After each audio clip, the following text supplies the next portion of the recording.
Hello, faithful listeners. This is the Going Commando with the 80's Kids podcast. To my left, Ben Davis, as always. Sitting in my seat, Carthy, hopefully. You never know what you're going to get sometimes. It's like a box of chocolates over in this piece. Mm-hmm. And today's topic is Stephen King movies of the 80s. And now we're not only doing that, but we're going to do the round robin. We're going to figure out which ones we think are superior, like we've done in the past. And we appreciate everyone out there because, you know what? Imitation is the highest form of flattery, and that's where I'm going to leave it. You know, so sometimes, why just do a top 15 list? Have a little fun when you do it. Imagine that we had planned a top 15 list of... and. So let's get off topic because we're shouting our accolades here because we see too much of our stuff online.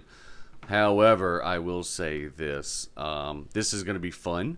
I had no idea that there were 15 freaking movies within the 80s. No, I miscounted originally. I remember, and I'm a prolific Stephen King reader. Yeah, and even when you already had it in our monthly go down, of the topics we're going to cover so that I can do my research, and just bumfuzzled when you sent me the picture of the board we're looking at. Had Crazy. No idea. Now, I have told other people some of the most unexpected great movies came from Stephen King novels. Now, we're talking about the 80s ones, so we can talk about some of the later ones. Let's say like Shawshank Redemption. People do not realize that was a Stephen King They do not. short story. The Green Mile. Another one, Apt Pupil, from the same book. Very true. Dealing with the Nazi neighbor. And the super smart kid. Yes. So not everything that he writes is supernatural. Now, obviously, with the Green Mile and the bees and blah, blah, blah. But Apt Pupil, nothing more than a fantastically just tense story. Yeah. Shawshank Redemption, I thought that the book, and it differs slightly, but it's one of my favorite movies of all time. They just picked a great cast, great director, and really kind of, I think that they captured the feeling. You know what I'm talking about? Yes. So there's a feeling. So I feel like they captured the overall feeling. Oh my gosh, Misery. An Academy Award winner came out of that one. It is a much better book than movie, but Kathy Bates represented, as they like to say. She did a great job with the main nurse, and then James Caan as the writer. I mean, great cast. I mean, how can you get mad at that? But again, I digress. It's more of a prelude to say there are more Stephen King movies out there than you believe, and he put out frickin' 15 in the 80s. Yeah, insane to me. It's crazy, man. The books this man was Seriously. writing. There's no way every book Like or short story he wrote got adapted to the movie. Like so he's a how robot. many was this? He's a robot. Yeah, what was he doing? Did he just write in his sleep? What did he do? He is one of the most prolific writers of, let's say, our generation. Yeah.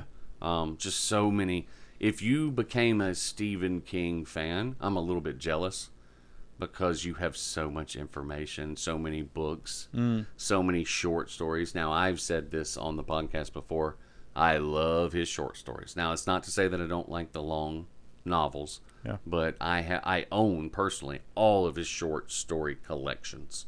And I find that that's where he really shines, because you can't get to the point, let's say, where you get a little bogged down.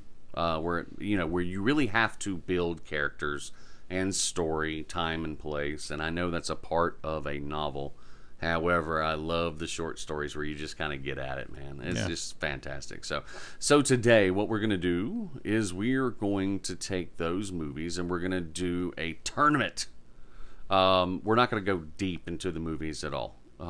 We will give an overview of them and kind of what happened, really brief. But this is more about me and Ben Davis's opinions. These are not box office related. No, but this is literally the experiences we had, right, watching the movies when we were younger and or more recently. This correct? is the last week of September. It's October next month. The spooky season. So everybody out there in podcast land, get ready, because me and Ben Davis go hog on Halloween. Oh, yes. We love it. We love Halloween Did it up movies. last year. Did it up last year, didn't we? We did it, but we're going to do even more this year. Oh, so yeah. the listeners have something to be excited about in terms of, we've already said we're going to go to some haunted trails, right? We're going to try to our best. That might be more of a cool thing that you'll see on Facebook or Twitter. God bless, X, or more importantly, TikTok. That seems to be where more people are interacting with us more than ever today. But you'll get to see blurbs and our excitement and our reviews of these haunted trails. Again, I will repeat, we got 2 of the top 20 right here in North Carolina. So that is super cool. We don't have to drive for those. And I think one thing that we established early when we did the change over from music to just general 80s stuff, we're pretty deep into the horror genres. we kind of enjoy our horror movies, right? Yep. And so that kind of, I mean, honestly, given some of these movies, I would say most of these movies. Stephen King's kind of like the horror. doctor of spook. Oh, gosh. That's a great way of putting it. And most of these movies will be horror related. So I'm kind of happy with the last weekend in September leading into our coolness that is right happening. into it. So let's go ahead and get into it. Do you care what order we go into, Ben, at all? No, you can start on either side you want. All right. So we do have one buy. We have one buy, and we decided as a podcast movies, because it was 15, and that makes it odd. Yeah. We're giving The Shining the bid because it is a Kubrick movie, correct? Yes, it was. It is got some of the, or it has rather, some of the most iconic scenes in all of moviedom. It is highly quotable. My goodness, many memes have come from this movie, and it holds up. It holds up. It's not one of those. You're right. Some of these do not hold up in any way. Especially, so I'm going to choose the order, and I'm going to tell you our second grouping that I'm going to go to does not hold up in any way, shape, fashion, or form. But The Shining, oh my gosh, it's set in an environment. There's, other than the clothing, it's not really dated, right? Yeah. There's not a lot of TV. There's not a lot of radio. There's not a lot of anything other than the hotel itself, right? Yeah, very true. And it kind of looks the exact same in 2023 from the TV shows that I've seen where they've gone back and yes, I'm that nerd. I watched the ghost shows where they go back and try to, oh, it's haunted, and who comes? Oh, it's haunted. haunted. And Ghost Peggy. Yeah. So, all right. So let's get her started, and I'd like so I'm just gonna go. You don't care, right? So I'm gonna go in the direction that I was doing all of my. I got to write it all out, which was actually really fun. Right. So, do you want to read them out before we start? Okay, yeah, I think that's a great idea. So we already said that The Shining has the buy. And then we have Creepshow versus Creepshow 2. In the same bracket, we have Cujo versus Silver Bullet. Then we have Pet Sematary versus Cat's Eye. On the opposite side of the bracket, we are looking at Stand By Me versus Night Riders. We got Dead Zone versus Firestarter. We have Maximum Overdrive versus Christine, and then we have the Children of the Corn versus Running Man. Now, I'm going to go ahead and tell you, I'm starting on the right-hand side because the left one is a little bit more horror. We've got a great variety on this right side. So is that okay with you? Yeah, that's the way I put it, yeah. All right. So let's start things out with Children of the Corn versus The Running Man. Oh, okay. Give me your hot take right here. First impression. Running Man.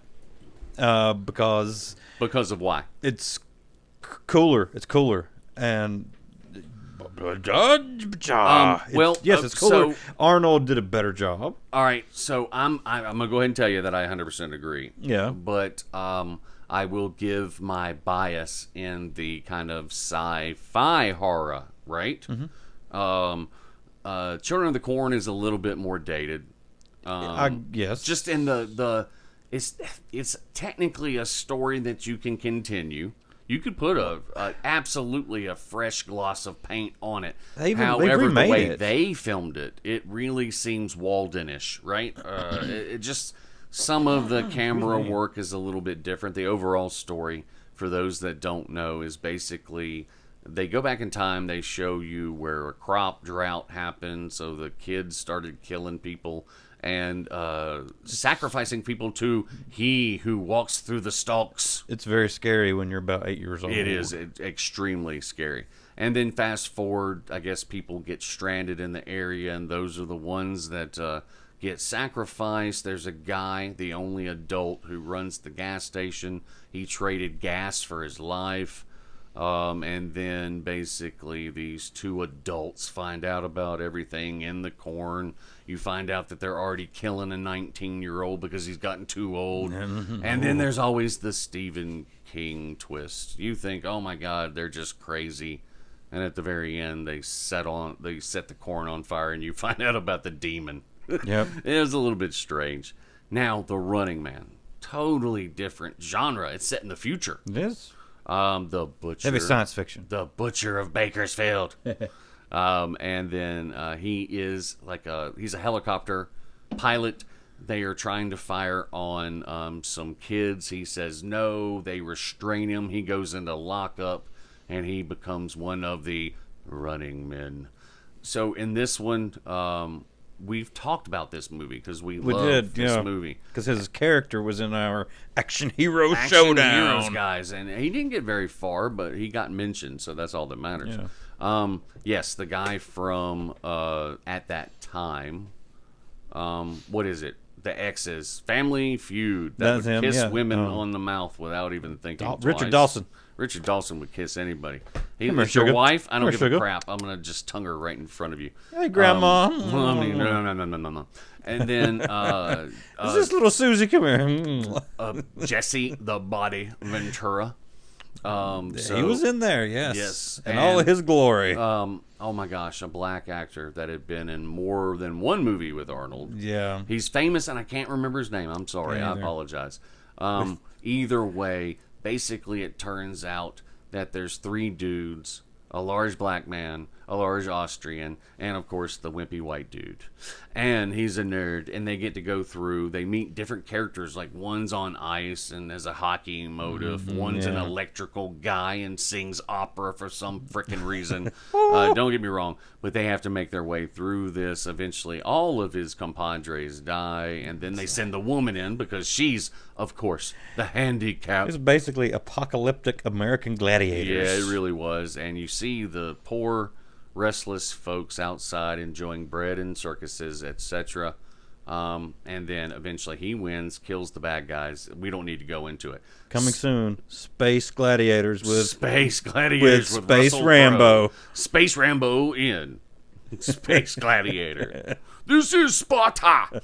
Anyway, so I think we're pretty. Again, we don't want to spend a whole lot of time because there are 15 movies. However, I think we're pretty concise on our.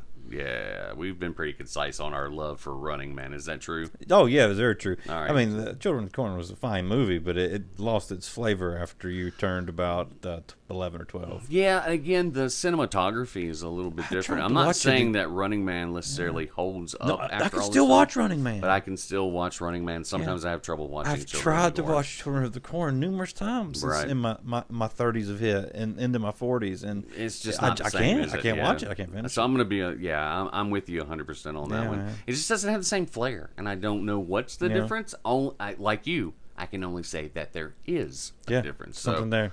So our next one up in this bracket is our Maximum Overdrive versus Christine. And the first thing I will say is there was a little snippet that me and Ben Davis talked about off mic. I did not know that this was the only foray into directing that Stephen King took. So we're going to have to play that out when we talk about this, because there is the child in me's choice, and then there is the film person's in me choice. All right. Well, you go. Spill it. You hit it. Hit it. The kid, I'm gonna tell you mine. The kid in me loves Maximum Overdrive because of the Green Goblin face and all the vicious car kills. Yeah. The film person in me enjoys the cinematography of Christine better. I think that Maximum Overdrive is a better story. The comet tail, aliens, supposedly machines. That's how they were going to wipe us out, is just turn our machines on us. Yeah. Christine is supernatural. The car takes over. It's a little bit slower pace. It's almost like it's kind of jerky in the fact that it's like nothing, beautiful car, and then it kills a couple people. Once Maximum Overdrive kind of starts, it never really relents. Mm-hmm. I would agree with that. I mean, is that... I don't know. I've never found Christine interesting. People always love that movie. It is a classical... in terms of cinematography, it does follow classical film storytelling. Mm. However, if I'm seeing it today, it's almost like Maximum Overdrive is in the episode, like in the genre of Mystery Science Theater 3000, or it used to be 2K, now it's Triple K. Yeah. It was revived by a couple of people, and it is pretty awesome. But yes, Maximum Overdrive, I love it for its campiness. I love it because they put that soundtrack to it. Oh, I was wondering. You know what? That's funny because in my notes, in my research, I was like, I'm not even going to say it. I'm going to wonder if Ben Davis is going to bring up some of the songs that are in the movie. No, it's AC/DC did the entire soundtrack, and I own it. Who made who? Come on. Did you really? Yeah. I do. I still have it. It's actually in my CD collection, which is still at my mom's house, which I still haven't brought here. But That's insane. It's only been, it hasn't even been a full year yet since we moved here, but still. That is it. So you really dug the soundtrack then, right? I loved it. I mean, it had a couple of songs that were written just for that. Right. That's why I bought. I'm gonna be honest with you. I had forgotten that fact that they had written because when I was going through it in my head, people always looking think at clips, it sounded like different artists at some point. But now at some point, it's classic AC. You know what I'm saying? Yeah. It sounds just like them. People think Iron Man 2 or whatever is the first AC/DC real soundtrack. It's not. No, it's not. It's this. That is a brilliant callback, yes. Ben Davis. And it goes along to the movie so well. It really does. And you know how I'm a sucker for if the music goes along to the movie. I think both of us have definitely admitted that if you got a great soundtrack, I'm immediately a little bit more invested in the movie than I would be with let's say just a music soundtrack where they try to make you feel things with different sounds. So, man, I can't see us not taking Maximum Overdrive in this one. What do you think? Oh, yes. Okay, there we go. I thought you were going the other way. No, I'm going to go Maximum Overdrive. Again, if you are a film critic, you will probably choose Christine. Yeah. If you are a lover of horror movies and a good time, you'll probably choose Maximum Overdrive. Yeah. That's the way I'll put it, right? Yeah. All right. Well, then we have a bracket completed. Let's take a short break. Okay. We'll come back in. We'll finish the other 3 brackets, and then we'll go from there in terms of our tournament of Stephen King horror movies during the 80s. Once again, 15 movies. Who knew? Welcome back. Not much of a break for you, but it was a good little vocal rest for us. So we're going to go into the second half of our right-sided bracket, and we're going to go with Dead Zone versus Firestarter. And I'm just going to be honest with you. We even talked about me being more excited about some of these topics and how much we were going to talk. Yeah. However, I saw Firestarter. I loved it. Mm-hmm. I can talk about that. I unfortunately do have to admit that I was here with Ben Davis, and I'm like, which one? Yeah. As we're doing the pre-show. I had to look it up. I did remember it, but unfortunately, I remembered how bad it was. Yes, I don't think it wasn't a very good one. Firestarter is awesome. It just was. It was very visually pretty cool, and Drew Barrymore. Very young Drew Barrymore. High school, middle school angst, and yada yada yada. But yes, just for me, and I'm being honest, I can't see myself talking a lot about Dead Zone. So I'm going to leave it to you. It made a better Ben TV Davis. show than it did a movie. Thank you for bringing that up because it escaped my head. We both acknowledged that. What channel was it on again? USA? USA Network. Dead Zone. What was the one that was on? Oh gosh, what was the one that was on HBO about a dude walking through the desert or whatever? Did he have a horse with no name? Oh, I think it was raining, possibly. Yeah. No. Oh gosh, it was an HBO thing, and I thought for some reason it might have been based off of a Stephen King thing. But it was somebody like walking, like a vigilante walking through the desert. Now, that does ring a bell. Does that kind of ring a bell? Yeah, to it you? does. We'll look it up later. But Dead Zone, I had confused Dead Zone with it for a little bit. Yeah, this wasn't I didn't enjoy it. So I hate to say it, but that just tells you how much of an impact, at least it made on me at the time.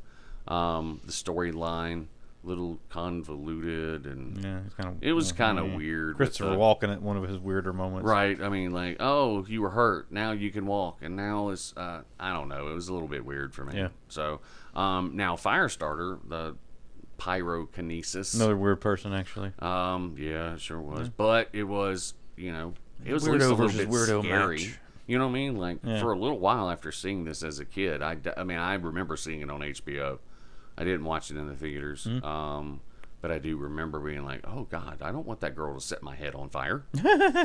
Right? I mean, you know what I'm talking about. So, is there any chance here that it's just Firestarter, right? Yeah, it's got to be. All right, so we're going to go Firestarter. Give me 2 seconds here while I write this down. Next up, while I'm writing this down, Next up is going to be Stand By Me versus Night Riders. Give me your opinion. What's your hot Night take? Riders. Oh, I love Night Riders. I think it's going to be them all the way. And They're my black horse for the whole event. I know that's full of shit. And I'm just going to be honest with you. I love the way you did it because I can, we've known each other for a while and I can see it. This is a throwaway. And the reason I say that is because Stand By Me was one of my favorite movies as a kid. I think it's almost everybody's one of their favorite movies. Well, I think possibly us being young boys, right? Yeah. The idea of going on such an adventure, right? With your 4 or 5 best buddies, finding a body on the trestle, etc., etc., etc. I think every young person, especially, and I'm not trying to be sexist by it, but yeah, definitely young males can identify with the movie. Some of the infighting between the characters and poking fun and yada, yada, yada. We've got a very young Will Wheaton. Yeah. So super cool. And, oh my gosh, married to Rebecca Romaine Stamos, or whatever it was with Jerry O'Connell. Yes. And then R.I.P. to Phoenix. River Phoenix. And I can't remember who was the other one, the fourth one. Corey.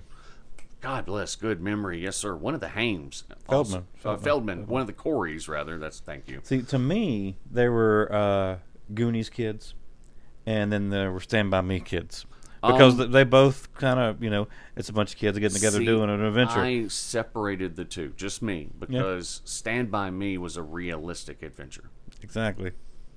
Goonies, I knew, was fantastic. Didn't like it. Never liked it. Oh, I loved it just for the fact that they were following a map and figuring out riddles. You know what I mean? That enthralled me as a kid. However, Stand By Me stuck in my head more. Yeah. Because being in Georgia at the time, I walked through those woods and walked on a trestle so many times. Yeah. So to me, it was just like, oh my gosh, what if me and my brother were out with the 2 kids from the neighborhood that we hung out with all the time? We went to the same trestle that we always went to. Yeah. And you find the body. So as a kid, again, it was so hyper believable for me that that's the one that I was much more emotional about. Right? Yeah. There's no comparison. But Goonies, at no point did I get emotional. No. Right? It's a silly kind of. I don't care if Chunk loves sloth or whatever the fuck is going on. I'm not that emotional. However, in Stand By Me, there's some moments that. At the end is very emotional. Right. So that if you can pull on my heartstrings, then I think you've done a good job. Yeah. And so for me, Night Riders didn't even have the best story to it. I mean, what is it? It's about a traveling Renaissance festival that also has prison rape and homosexual undertones. Yes, I just read it, and yeah, I will say this for King, having written that long ago. That's give props to him for Very tackling progressive. a progressive subject. You got to give him credit. But as far as the story part of it, this is what we're doing, right? This is me, this is you, and we're saying which Movies. of these did we enjoy better. I can't see us ever in any universe saying that we enjoyed Knight Riders better than Stand By Me. No, never, ever. All right, so, ever.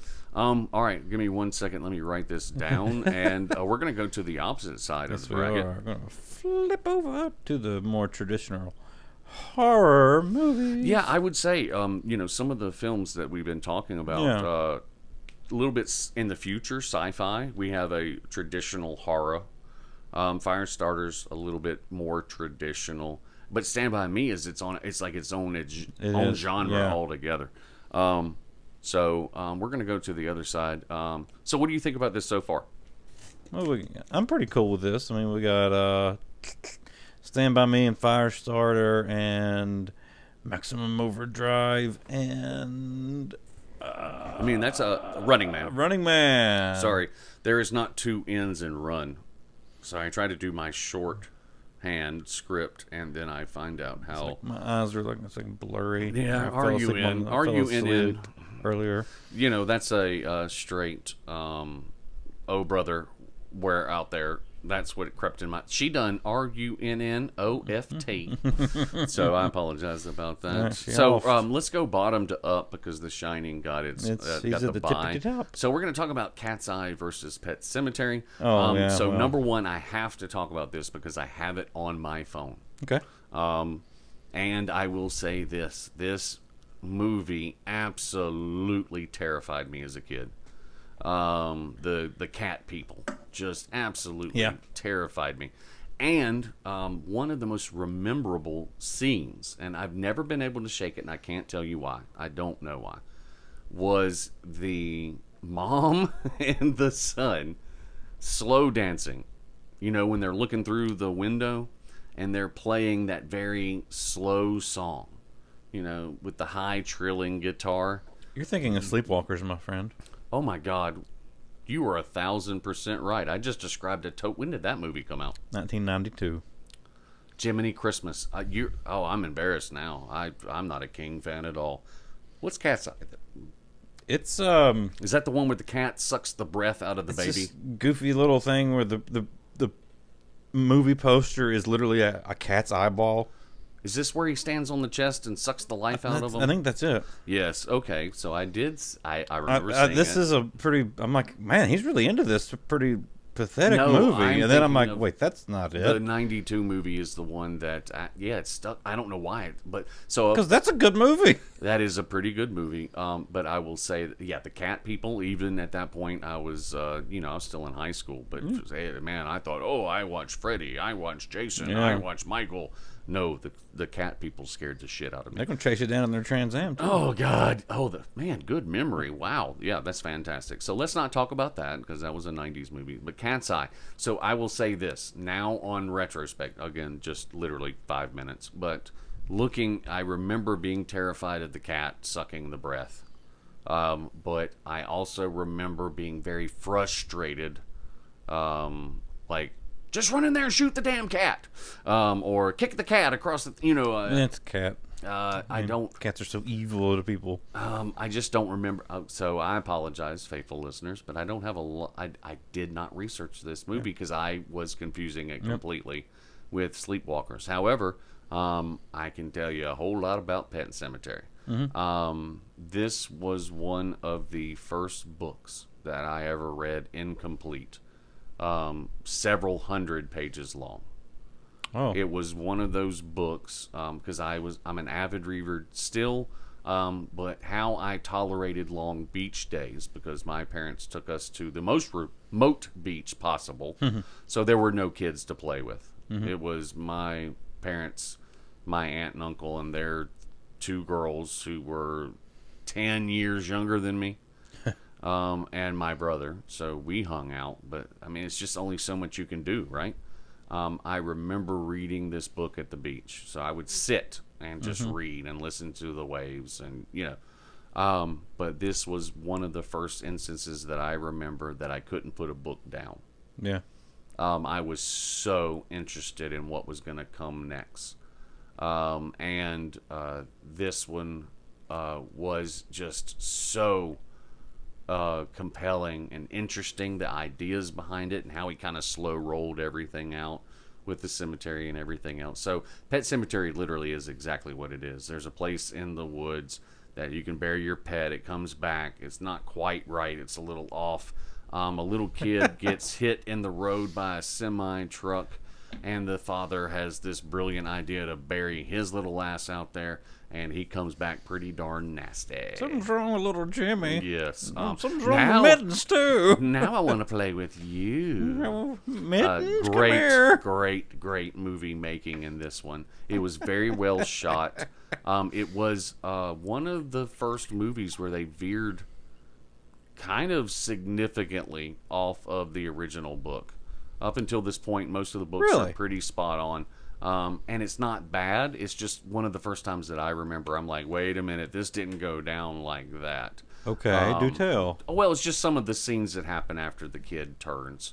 And then a lot of the dialogue. And I know it's hard to, right? It's hard to like take dialogue from a book. Did they rectify that in the remake? Oh my God, you know what? I don't know. Okay. I've not seen the remake. Fair enough. The original one that we're talking about. It's not bad. It's not like it's terrible, but certain things, especially the ending, definitely was different. But wowzers, good movie, very scary. Yes, definitely tense. With the kid being under the bed and with the the little scalpel or whatever Evil he cat. has. He was almost like the first Chucky. Yeah. Because he was so small. But yeah, great movie. Even better book, though. I know I'm going to say this throughout, but yes, even better book. So if you want to go online and download that one, that will keep your interest. It's not. There's surprisingly little fluff for a King book. Download it online. Man, I bet it's like a billion pages online because no. So many surprisingly, I do the Apple books for the iPad, and those pages are they contain as many as a normal book. Oh, okay. Yeah, so I mean it's the same number of pages. You can choose to make the font bigger. Yeah. And then you can turn a 400-page novel into a 1,000-page novel pretty quickly. However, there's not a whole lot on each page. You know what I mean? Yeah. Like, there's less. Well, his novels are already like. Most of him run 500. The ones I read are 500. It was 984. Yeah. Or the revised version, I think it might be over 1,000. Well, that one he wrote about JFK thing was like pushing 800. A lot of them. We're going to talk about. No, we're not going to talk about it because. Misery came out when? Do you 90s. remember? All right, so that one's another like 600, 700, 800 pages book. Golly. But he makes Blows my mind. Well, it would normally, and it's a little intimidating to open up a book that's so damn thick, right? Yeah. But the way he writes, and I'm giving all props to Stephen King for getting me into reading as much as I do today. Thank you, Mom, for giving me a subject that I was so interested in so that I would read. Man, it goes fast. And any reader can tell you when you're in a position where you don't want to put the book down, those pages turn real fast. Yeah. They do. You're shocked at how many pages you can get down in a night when you're hanging out and trying to make yourself sleepy.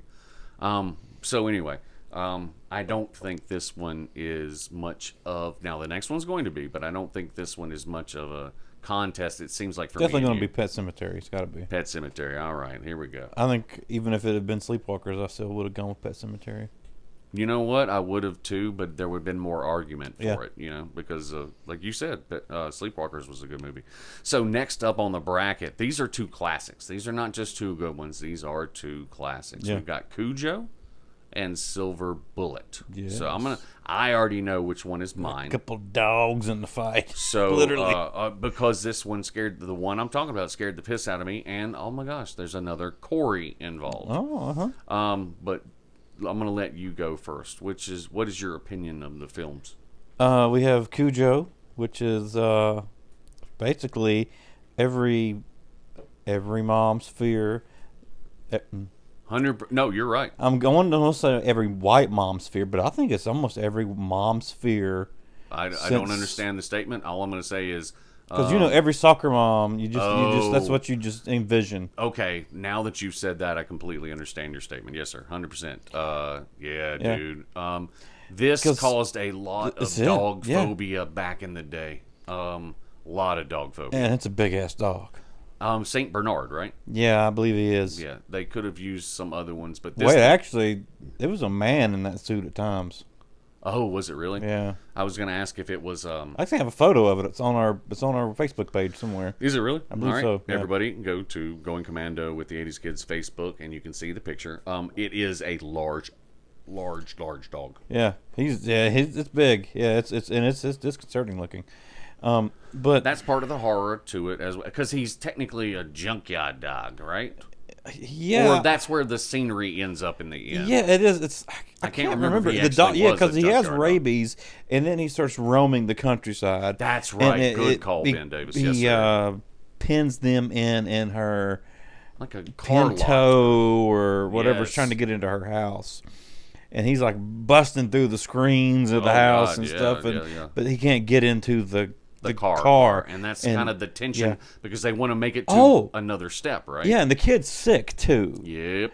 And it's hot, and and being a child of the 80's, you can feel the pain of that kid. You can, and I will say this: I sustained a significant injury in my youth. Yeah.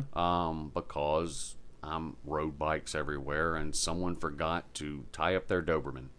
Yeah. So he chased me a good half mile. Yeah.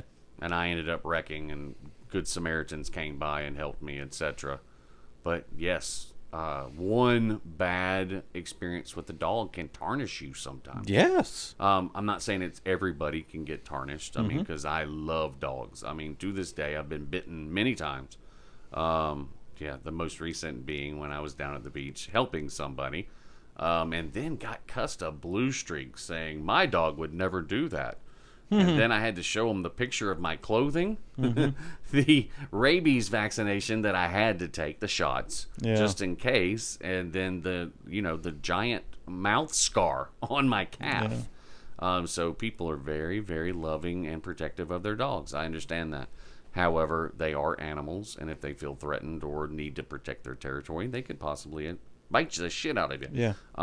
And so after having that happen to me, I can tell you 100% I didn't ride my bike through my neighborhood the way I did before that. Yeah. And so when you get a movie like Cujo, which is, again, I had read, and then you see it on the screen, you're like, oh my God, that dog is going to hunt me down on my BMX and eat me, right? Yeah. So playing on certain fears is a great way to, like with the Jaws, let's say, right? It's summertime. That's living in the South too. Oh God, dogs! Not everybody everywhere. ties up their dogs. They're everywhere. There's a wild pack of dogs running through the neighborhood. Get your kids up. You get that random phone call. Our main concern is packs of wild dogs taking over large chunks of the Midwest. That's right. No, I mean it is. If you're a Southern, and I'm only saying it because I don't know if West Coast, Midwest, Northerners, whatever, have the same relationship with dogs as we do in the South. It is different down here. Yeah. And so, to think it's almost like your best friend turned on you. Yeah, right? Exactly. So it was definitely playing on that sense. Now we get into Silver Bullet. Sorry. Yeah. This one scared. Now, Cujo was scary. Silver Bullet scared the piss out of me as a kid. And I'm going to be honest with you, it was because it was in a town. Mm-hmm. And so the werewolf would show up at random places in town. So if you lived in a smaller town, it would make you think the werewolf could come get me. I think I'm safe, and it can come get me right there. Yeah. It had Corey Haim in a wheelchair. And his helplessness sometimes just added to the immense amount of stress you felt when that huge, I mean, they made the werewolf huge and gnarly looking. Yes, he's not able to just like run like we are, right? So a lot of that tension, that build up. Oh Lord, he shoots the bottle rocket into the eye and gets away, and oh Lord have mercy. That one got me as a kid. I'm gonna be honest with you. Werewolves were a point of contingency for my fear because of living out in the woods. Right. Okay. I mean, to me, logically, a wolf could be right there. Right. Yes. I know for a fact Dracula can't get in unless I invite him. Yes. So for me, logically, Dracula was always less scary. Okay. Right? Yeah. But a werewolf can just bust through your house and rip you to shreds. Yeah, that's so true. So that is my logical brain when it came to horror things. From the rules that we know, yes. Yeah, you know what I mean? They can just do what they want to. So in terms of impact, I know for a fact Cujo had a much larger impact on audiences than Silver Bullet. But from a personal standpoint, Silver Bullet had more of an effect on me personally. Mm-hmm. So that's where my vote's going to go. What about you? See, my vote's the other way. You go Cujo? Yeah. All right, so let's Rochambeau. Here we go. No, I'm just picking. All right, so I'm trying to remember the werewolf scene where he wolfs out in Silver Bullet. Oh, it's horrific to watch. It looks painful. I'm Back in the day, like American trying to compare Werewolf, it to that one. American Werewolf in London. That was the one to beat. Yes, and so that genre always showed like your face splitting open, like it looks like it's really painful to turn into the wolf. I'm trying to remember if this is a snout growing. Yes, the snout popping through your face, the claws like popping, like their fingers are popping through your fingers as they grow longer. What color was the wolf? It was a dark grayish. I'd remember it. Okay. Yeah. Now, that's American Werewolf almost all I can remember from this. Was a gray, a lighter gray, but in the dark. The one that's in Silver Bullet was definitely a blackish, dark gray color, but they always had the full moon, so they did the lighting exceptionally well. You know what? I'm not holding on to Silver Bullet. I look so at the movie. Hard. All I can remember about that movie is that scene. On the little trellis, right? They were kind of over like a river or something. Him wolfing out. Yeah. And the fact that Corey Haim was in it and he was in a wheelchair. That's all I know. And then he shot the... Nope. I don't even remember that. Okay. I'm glad you remember it. And I'm glad that you have an attachment to it. You know what? Because I already said I know that Cujo had more of a impact on the public in general. Yeah. I'm not so attached to Silver Bullet that I have to say, because that really is my thing. You know what I mean? That's my scary thing.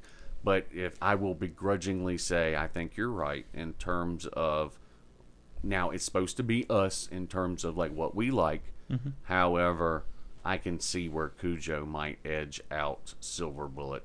Because I just said I was terrified of the wolves, but I also said that affected the way I looked at dogs, like huge dogs.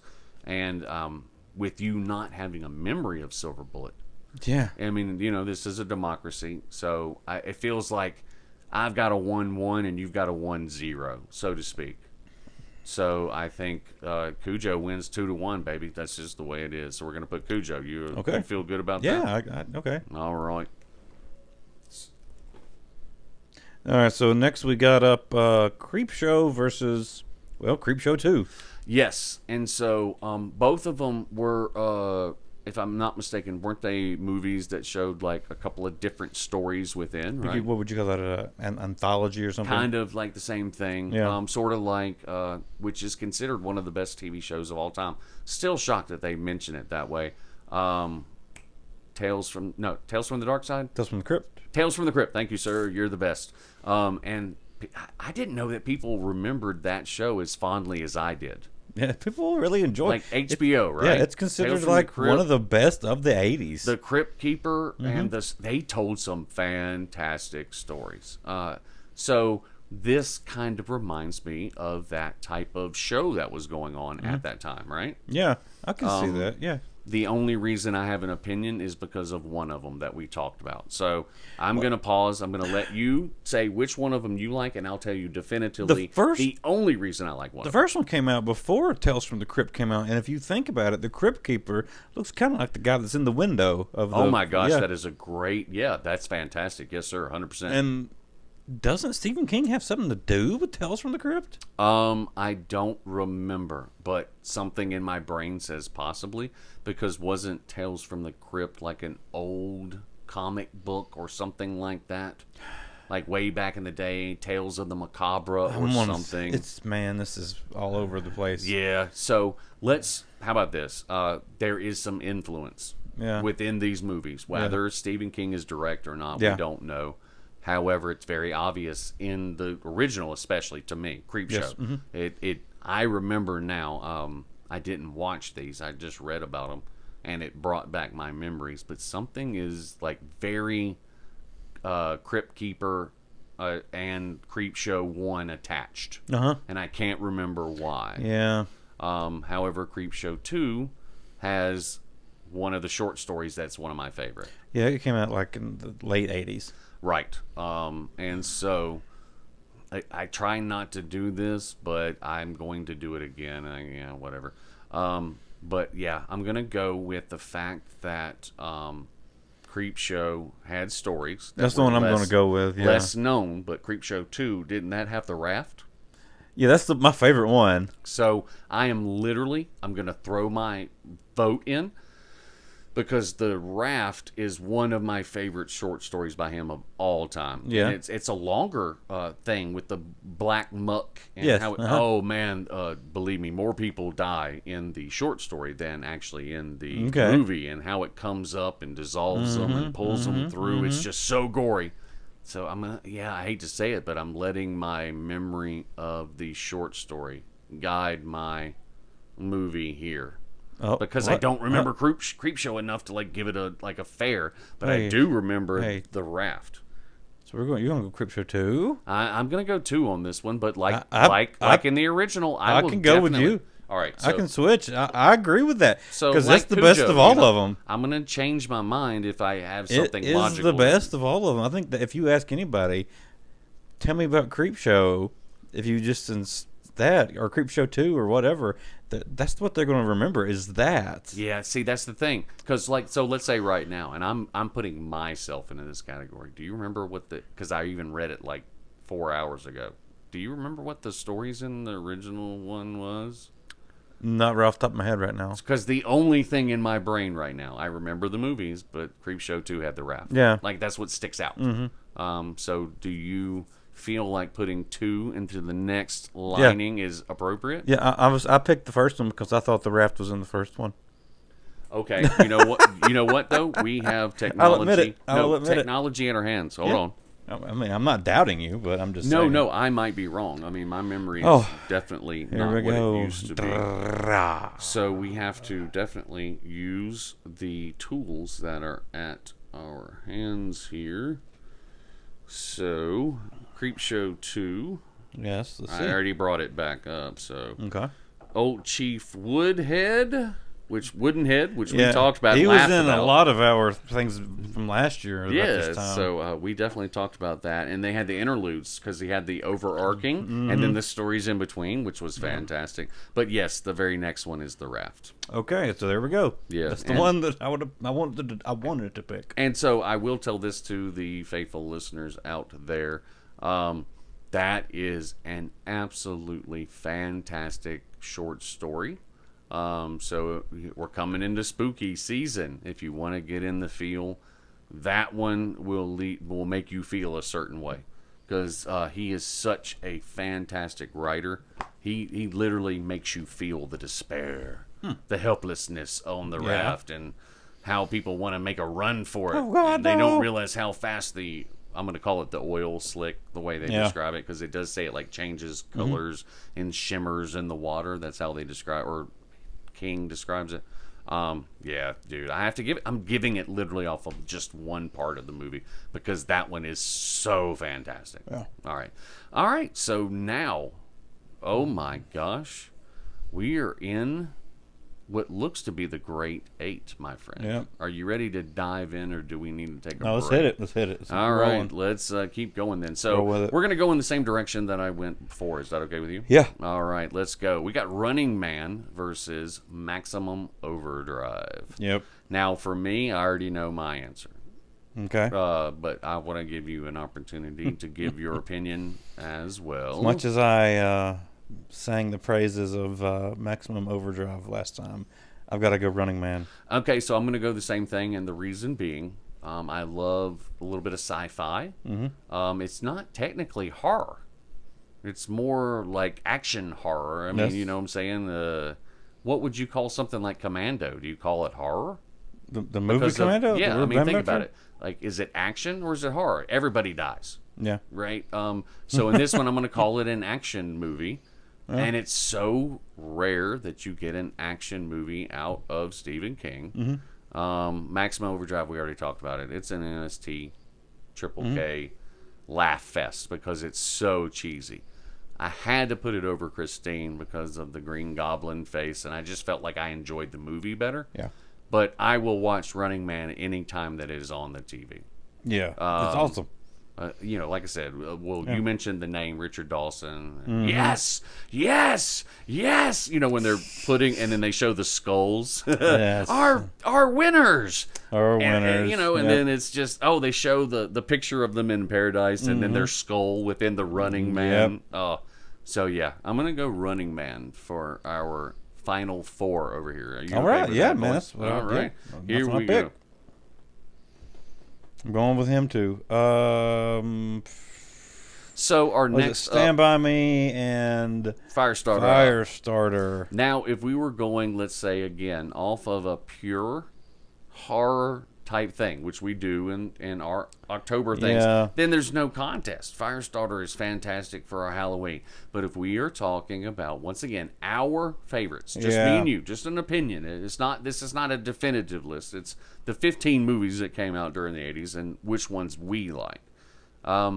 I can't see myself not voting for Stand By Me. Yeah, I couldn't. I mean, it's, again, There's no way on earth I couldn't go with that. One of those movies where I guarantee you, if it was like we're hanging out having a beer and it was on TV, we would throw it on there, right? Oh yeah, definitely. And we would just watch it. We'd probably be iPadding and phoning and talking, but yeah, I mean, if our choice was, let's say it's on the cable, and our choice was Firestarter or Stand By Me, I know which one I'm putting it Yeah, on. me too. That's a great way to put it. Right? I mean, that's kind of how we're going on it. It's like, which one would we rather watch? So, all right, we're going to go with Stand By If that's Me. the way I like the way to put that from here on out. I mean, right? I mean, it's... That's the best way to finish this out, I basically. mean, I think we've been pretty consistent with our lists like this. Yeah. And I remember it's not always the most popular choice.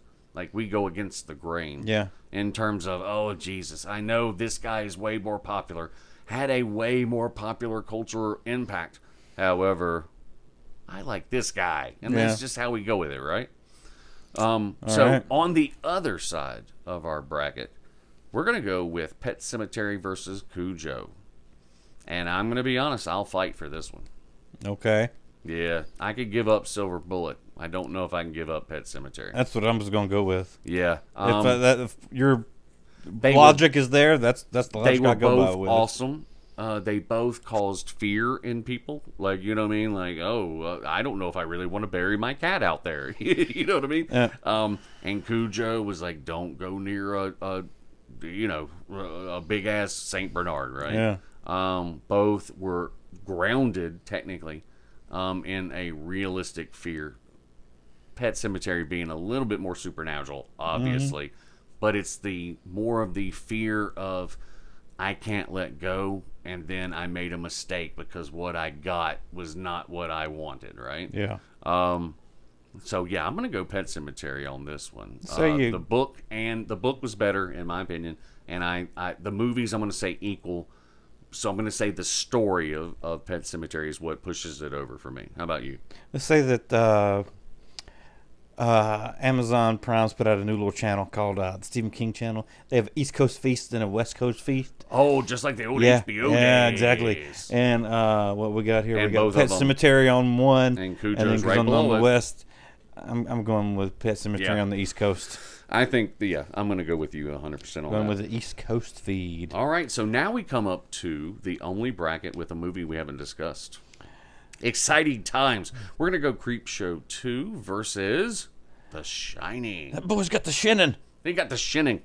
You can't say The Shining. No, you can't say that. There's a copyright. Here's The Shining. The Shining. The Simpsons. You know, me and Ben are gigantic fans of The Simpsons and their parodies.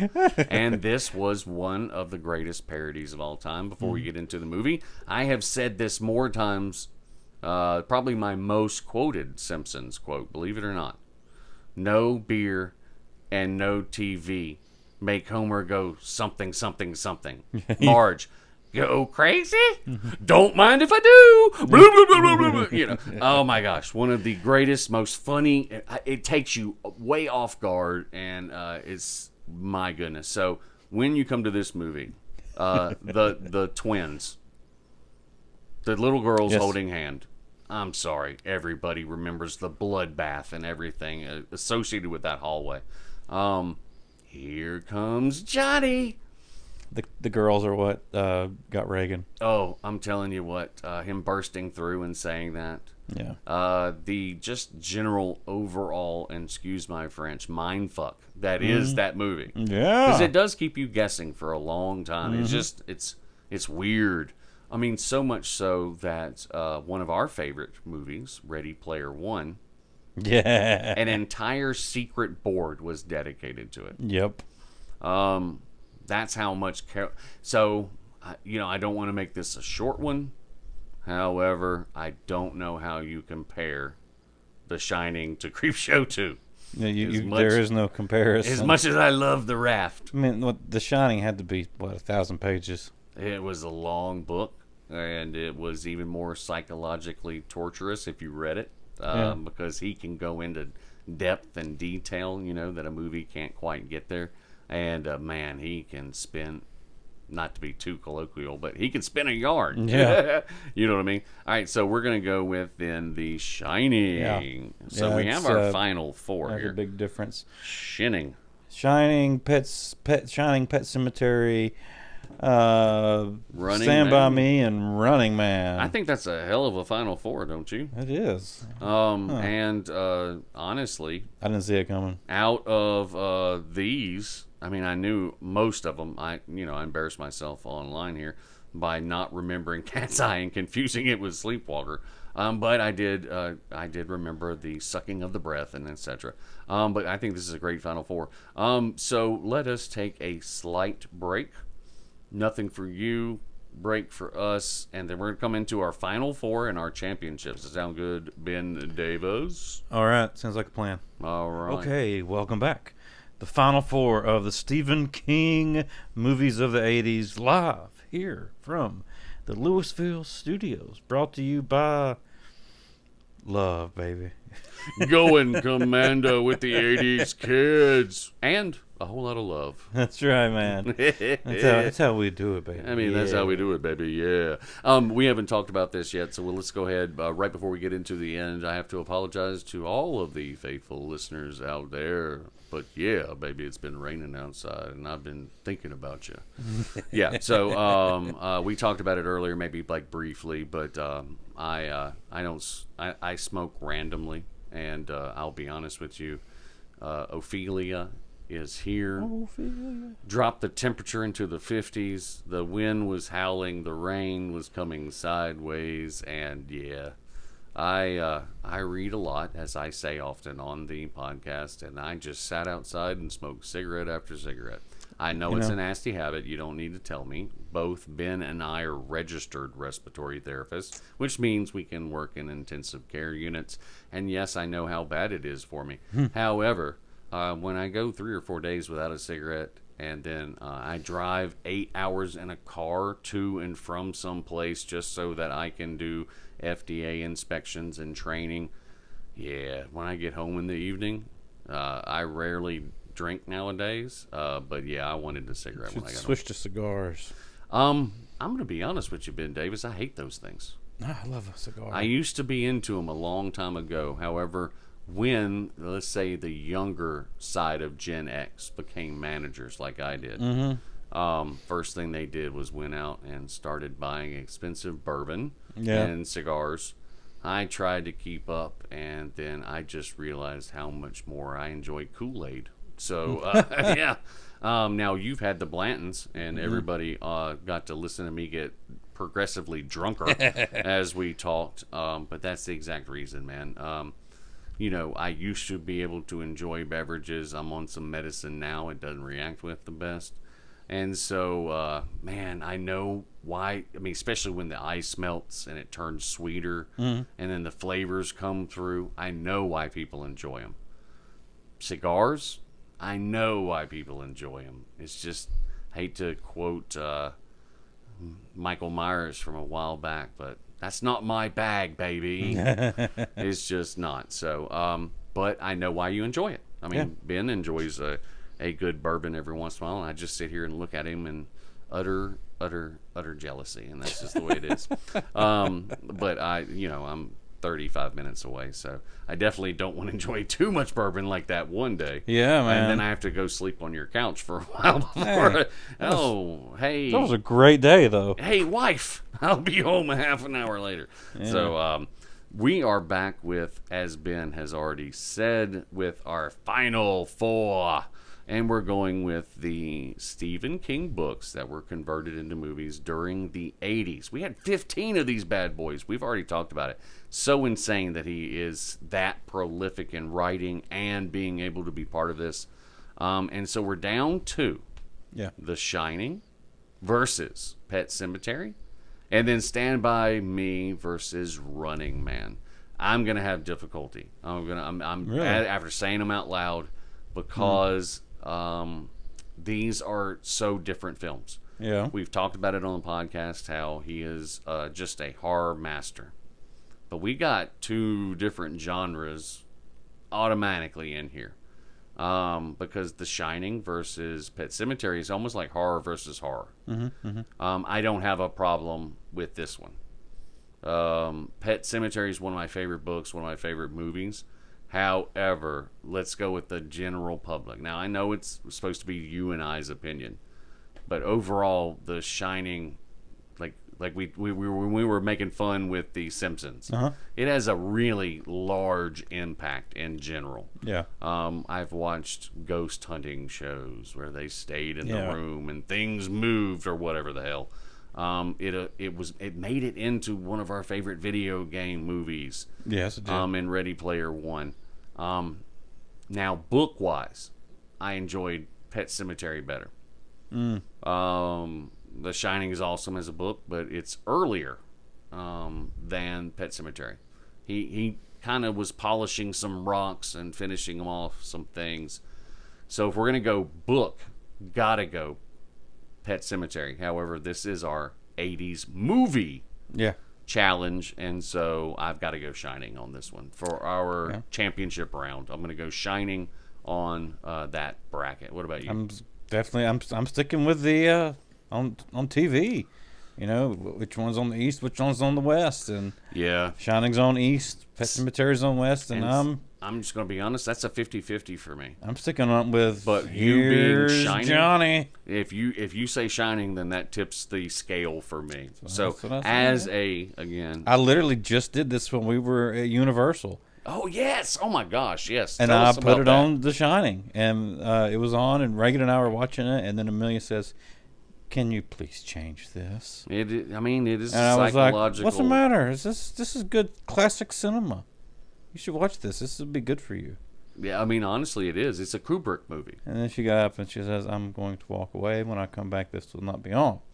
Oh, my wife said that. Yeah, that's a throwing down the gauntlet moment. Exactly. Yeah, you don't. Yeah, pick your battles, my friend. Exactly. I changed it. Yeah, pick your battles. I changed it. All right. So on our other bracket, we have Stand By Me versus Running Man, and I'm gonna be honest. If I go straight off of which of these, my opinion only, if it's a Saturday afternoon, we're not hanging out. I'm at my house.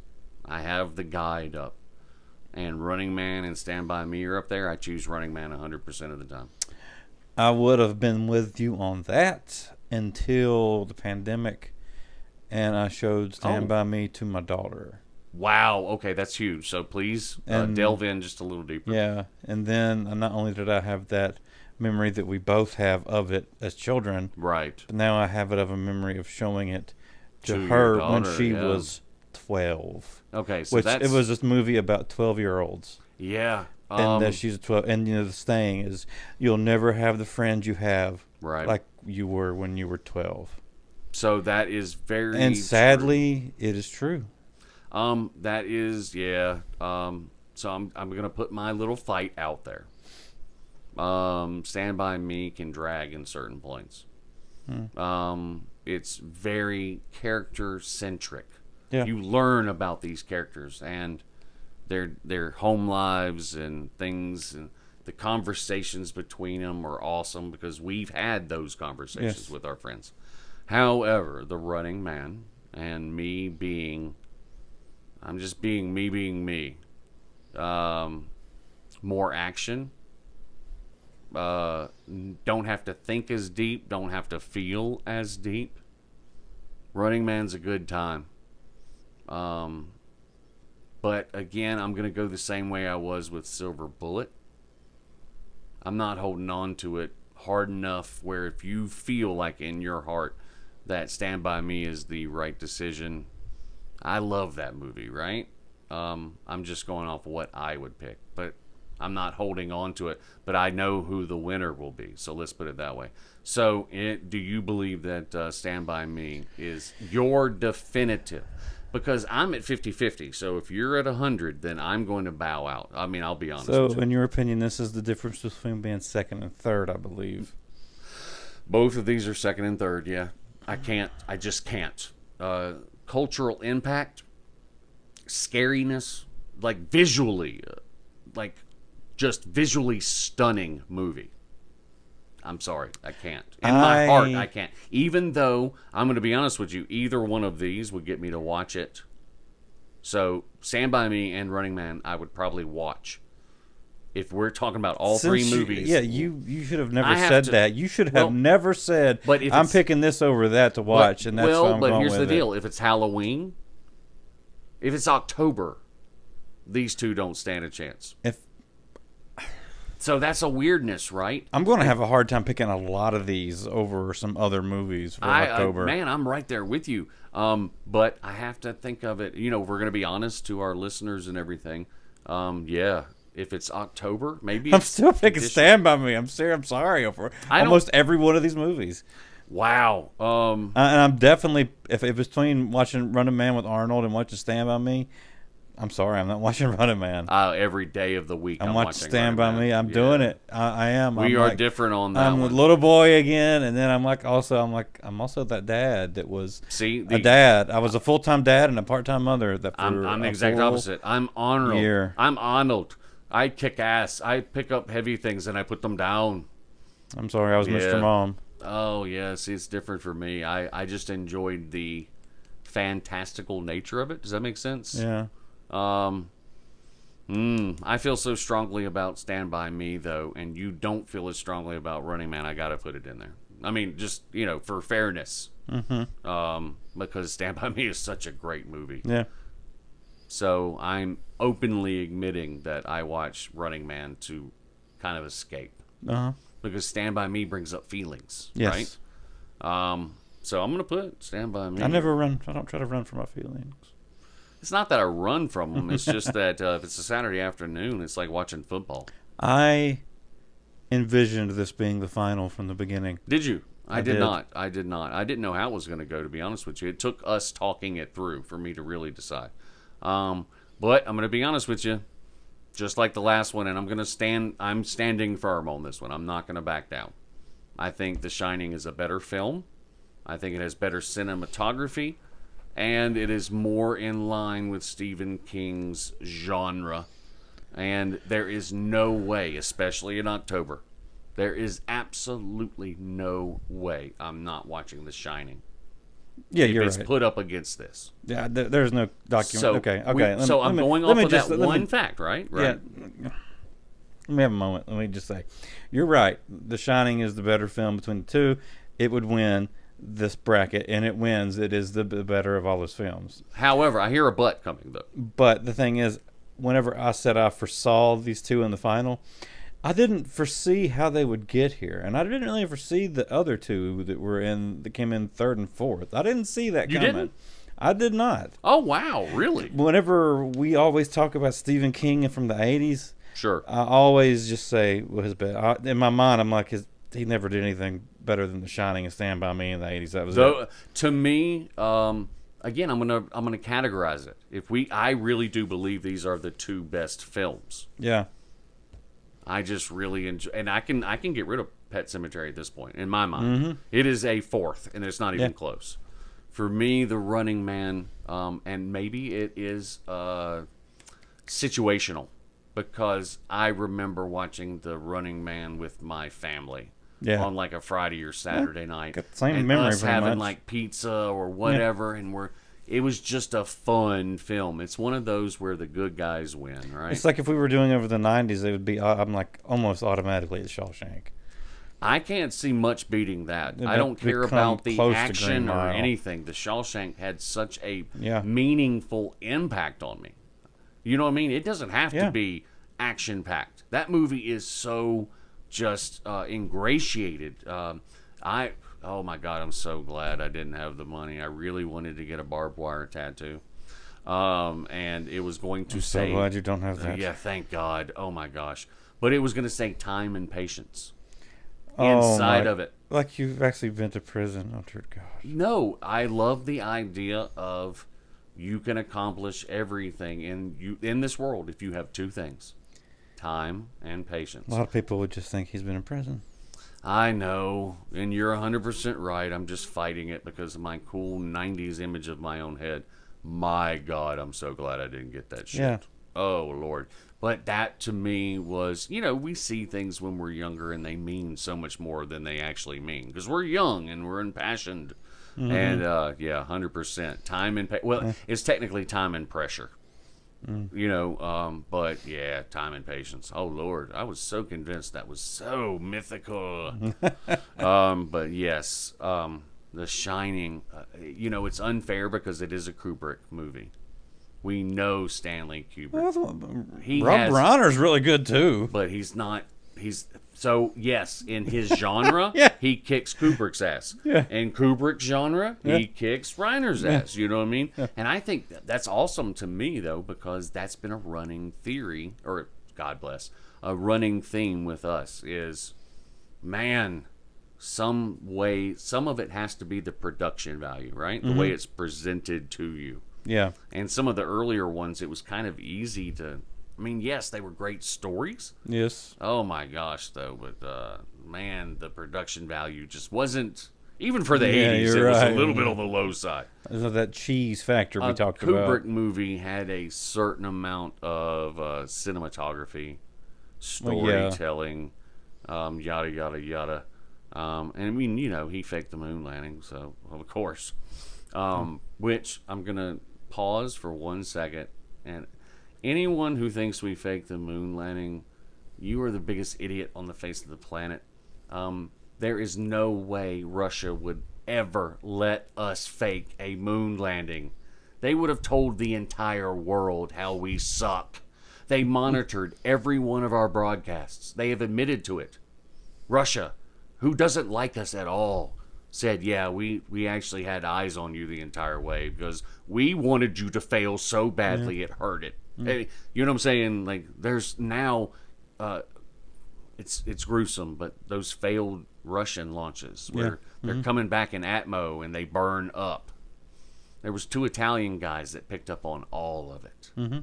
So, anyway, that's a Kubrick little thing that I have to go off on. I just find anyone who thinks that we didn't do it is an idiot.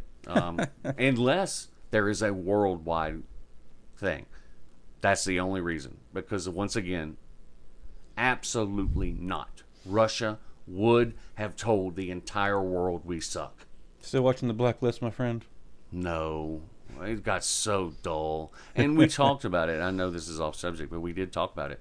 It's the same story repeated over and over and over again. No, I go off of the Mythbusters. I do kind of want to tune into the very last episode. I already did. Oh, it was him. Disappointing as hell. That's all I'm going to say. I'm not going to spoil that one. But yeah, they brought her back in the final season just to offer and then tell everybody what you already knew. It was, you're talking about limping in. Mm-hmm. You know how shows can peak and everybody. Oh, it was way past. This one, yes, sir. You were 100% right. This one was way past. So. It did not need anyway, to be 10 seasons. this is me and Ben like going off on a tangent. But we're going to crown a champion. So, for the Going Commando with the 80s Kids Stephen King movies of the 80s. I do repeat, there were 15 of those bad boys, which is just insane to me. I don't think any writer will ever top that. Like, I'm sorry, that will never happen. Like, I wrote all these short stories and books, and somehow 15 of them appeared in one decade. Yeah, it's got to be the decade thing. Now, not overall, because that dude, Sherlock, Sir Arthur Conan Doyle, how many movies about Sherlock have there been? You know what I mean? So that's in the 40s and 50s at this point. But we're going to go with The Shining. Now, again, Ben and I were talking about it. Stand By Me is like an unmeasurable second, right? Yeah. There's no real space there. But if we're going to be honest, I was prepared to argue for it to win until you made such a compelling thing. I'm like, again, he's right. He's right. We like to go logical, right? I mean, I couldn't argue it when you said it out. I'm like, so we're going to go with The Shining. It was just a visually spectacular, story-wise, acting-wise film. And so that closes out our bracket. Any last words, Mr. Ben Davis? I don't believe so. This was actually better than I thought it was going to be. This episode I enjoyed this. Not only went longer than I anticipated, but I enjoyed the conversation tremendously. Yeah. I did not see this coming from a mile away. Yeah. This actually got to be kind of a cool little conversation that we got to have. It was all for you, my friend. Oh, and my buddy Ben, he definitely knows how big of a Stephen King nerd I am. So this was fun to talk about. I got much more engaged than I thought I was going to, buddy. So, as always, this is the Going Commando with the 80s. I'm going to restart that. This is the Going Commando with the 80s Kids podcast. Me and my mumble mouth over here. Anyway, we hope you enjoyed listening to our rundown. And as always, Ben Davis, take us out. So, you can get us on all the social medias. We're TikTok, Instagram, Facebook. Going Commando with the 80s Kids. You can email us at commando80skids@gmail.com. Please, please, please hit the follow button. Like and follow when you see us. We've got some pretty big engagements this week. And until next time, take care of yourselves and each other.